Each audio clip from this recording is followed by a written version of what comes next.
কতগুলো আধার দিছে আর ওই সব বইলা দিতেছে।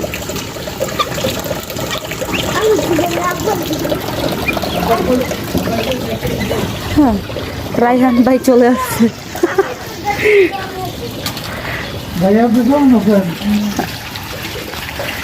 এখন সকাল বাজে কয়টা? সাড়ে সাতটা বাজে। কয়টা? 7:15 বাজে। ঘুমাইছি রইতে ঘুমাইছেন না শুনি আমি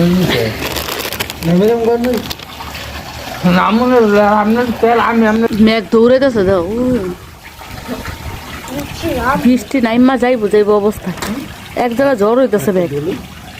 এটা পূর্ব আকাশ।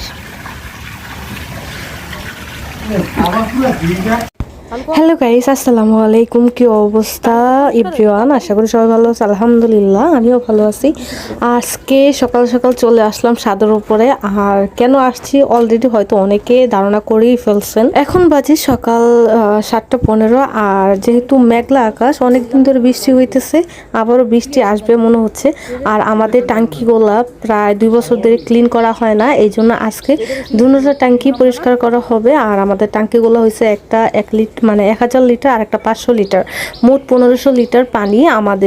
আমাদের অটো সুইচ লাগানো, পানি শেষ হলে আমাদের সুইচ দিতে হয় না, অটোমেটিকই পানিটা ভরে যায়। আর কারেন্ট আসলে কখন আসতেছে যাইতেছে পানি ওটা বুঝতে পারি না। আলহামদুলিল্লাহ, অটো সুইচের খারাপ দিকও আছে, ভালো দিকও আছে।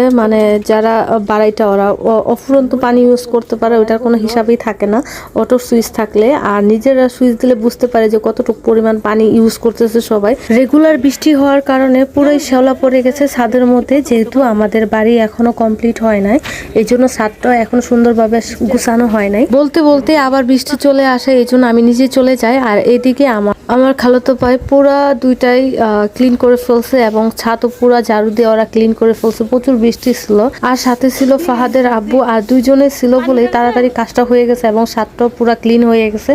প্রায় 1 থেকে 1.5 ঘন্টার মতো সময় লাগছে এই ছাদ এবং টাঙ্কিগুলা ক্লিন করতে। আর এদিকে অলরেডি পানিও উঠে যাচ্ছে। আবার আরেকটা কাজ করানো হয়েছে, আমাদের যে ছাদের পানি যে পাইপ দিয়ে নামে, ওই পাইপটা কি জানে আটকে গেছিল মাঝখানে। তারপর লোক আনা হয়েছিল, পাইপ খোলা হয়েছে এবং নতুন পাইপ লাগানো হয়েছে। ওইটার জন্য ওদিকে কাজ করতেছিল। মূলত আমাদের টাঙ্কিটা আমার খালাতো ভাই আর ফাহাদের আব্বু আমার ভাই ওরাই ধোয়। আর এই নিয়ে আমার খালাতো ভাই 2বার আমাদের টাঙ্কিটা ধুইছে, আমাদের সাথে হেল্প করছে। আলহামদুলিল্লাহ, আমাদের কাজ প্রায় শেষ। সবাই ভালো থাকবেন, সুস্থ থাকবেন, আমার জন্য দোয়া করবেন। আর একটা লাইক, একটা কমেন্ট এন্ড সাবস্ক্রাইব করবেন। সবাই ভালো থাকবেন। আল্লাহ হাফেজ।